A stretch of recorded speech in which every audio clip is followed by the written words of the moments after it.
അസ്സലാമു അലൈക്കും വറഹ്മത്തുള്ളാഹി വബറകാതുഹു. അൽഹംദുലില്ലാഹ് വസ്സലാത്തു വസ്സലാമു അലാ റസൂലില്ലാഹ് വഅലാ ആലിഹി വഅസ്ഹാബിഹി അജ്മഈൻ. അമ്മാ ബഅദ്. പ്രിയപ്പെട്ട സഹോദരങ്ങളെ, സന്താനങ്ങൾ എന്നുള്ളത് വളരെ വലിയ ഒരു ഉത്തരവാദിത്തമാണ്. അവരെ പിശാചിൻ്റെ കെണിയിൽ നിന്ന് രക്ഷപ്പെടുത്തുക എന്നുള്ളത് നമ്മുടെ പ്രധാനപ്പെട്ട ഉത്തരവാദിത്തങ്ങളിൽ ഒന്നായിരിക്കണം. മറിയം അലൈഹിസ്സലാത്തു വസ്സലാമയുടെ ഉമ്മ പ്രാർത്ഥിക്കുന്നിടത്ത് പോലും പറയുന്നത് ഇന്നി ഉഈദുഹാ ബിക വദുർരിയ്യതഹ മിനശ്ശൈത്വാനിർ റജീം.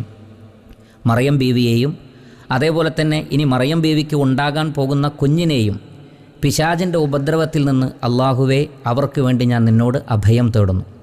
അപ്പോൾ അവരൊക്കെ ജനിക്കുന്നതിന് മുമ്പ് തന്നെ അവർ പ്രാർത്ഥിക്കുന്നത് പിശാചിൽ നിന്ന് അവർ റബ്ബെ രക്ഷപ്പെടുത്തണമേ എന്നാണ്.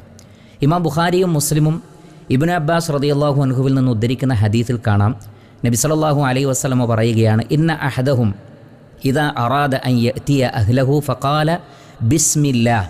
നിങ്ങളിൽ ഏതെങ്കിലും ഒരാൾ തൻ്റെ ഭാര്യയെ സമീപിക്കുവാൻ അഥവാ കുഞ്ഞുങ്ങളുണ്ടാവുക എന്ന ലക്ഷ്യത്തോടുകൂടി സമീപിക്കുവാൻ ഉദ്ദേശിക്കുകയാണെങ്കിൽ അവർ പറയട്ടെ ബിസ്മില്ലാഹ്, അള്ളാഹുവിൻ്റെ നാമത്തിൽ.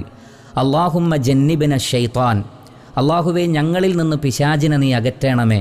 വജന്നിബി ഷൈത്താന മാ റസഖ്തന, നീ ഞങ്ങൾക്ക് നൽകാൻ പോകുന്ന സന്താനങ്ങളെ തൊട്ടും പിശാചിനെ നീ അകറ്റണമേ എന്നിങ്ങനെ അവർ പ്രാർത്ഥിച്ചാൽ ഫഇന്നഹു ഇൻ യുഖദ്ദർ ബൈനഹുമാ വലദുൻ ലം യദുർറഹു ഷൈത്താനുൻ അബദ, അവർക്കൊരു കുട്ടിയെ അള്ളാഹു വിധിച്ചിട്ടുണ്ടെങ്കിൽ, അങ്ങനെ ഒരു കുഞ്ഞ് ജനിക്കുകയാണെങ്കിൽ പിശാച് ആ കുഞ്ഞിനെ ഒരിക്കലും ഉപദ്രവിക്കുകയില്ല.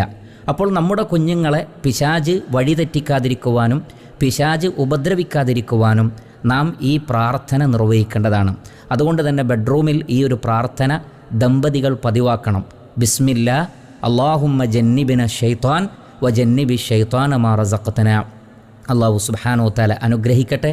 വസല്ലല്ലാഹു അലാ നബീന മുഹമ്മദിൻ വ ആലിഹി വസഹ്ബിഹി അജ്മഈൻ വൽഹംദുലില്ലാഹി റബ്ബിൽ ആലമീൻ.